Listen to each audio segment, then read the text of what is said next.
When I was in college, I used to bend my knees 3-4 times. Every time I had an easy kill shot lined up. Kill shot! Kill shot! Bend the knees, bend the knees, bend it, kill it. Now, if I bend my knees 3 times, 4 times, I have a high risk of tearing my scrotum. That's what happens with age, you know? That's what happens. So now that I got that out of the way, time to get serious. There's nothing more serious to me than Million Lords. Why? Because it's not pay to win. Not like other games out there. So now we have a new update.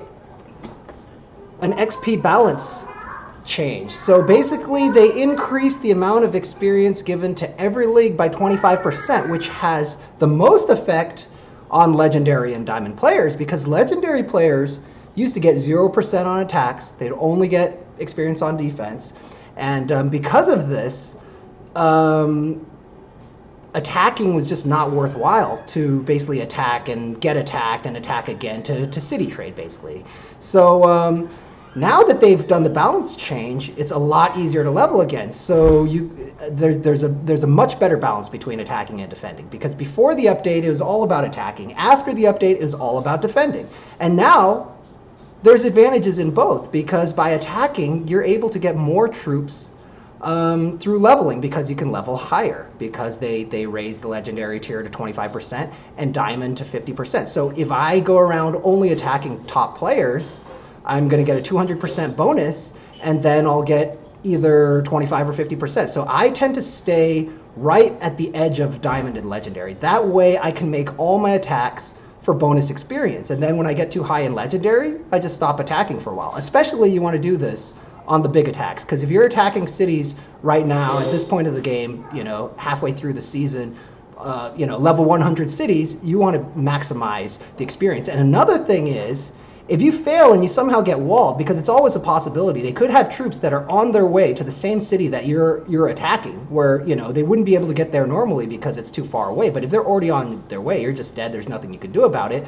Well, at least you're getting double the experience. So that's why I don't like to attack high-level cities of weaker players. Weaker players, I like to take all their small cities. So for the big cities, I like to only attack stronger players for the experience boost. The way you can think about Rise of Kingdoms, it's like resource management, okay? The most important resource you have is your troops, okay? So now there are many new ways to get troops. With the new events, you can get troops and you produce a lot more troops. So it used to be all about leveling, getting troops that way. Now there's a variety of different ways to get troops, but troops are still your primary resource. So you don't want to waste troops. You don't want to attack people that could potentially wall you. It's all about risk versus reward. You want to attack the highest level city you can with virtually no chance of getting walled. Okay, so like I said, there's always a chance, but the lowest chance possible. You want to attack people who do not have enough gold to wall you, because that's the easiest way to get walled. So if they don't have enough gold to wall you, they can still wall you with troops, but that's much more difficult. If you do a good job scouting, you're unlikely to get walled with troops. Now, they might be able to hide their troops between cities, but there are ways to look for that too. Okay, that's more kind of advanced, but you can check the number of troops in every city.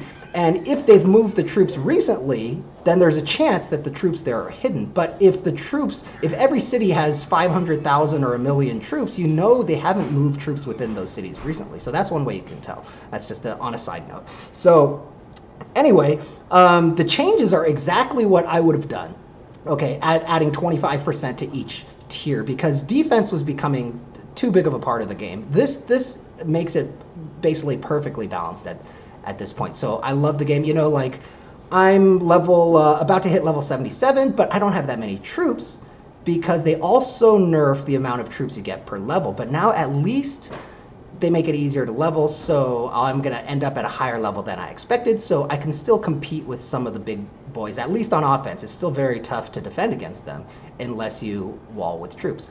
So anyway, that's it for this video. Make sure you stay tuned. I'm going to make a few more. I'm back into Million Lords now, so stay tuned for new videos. All right.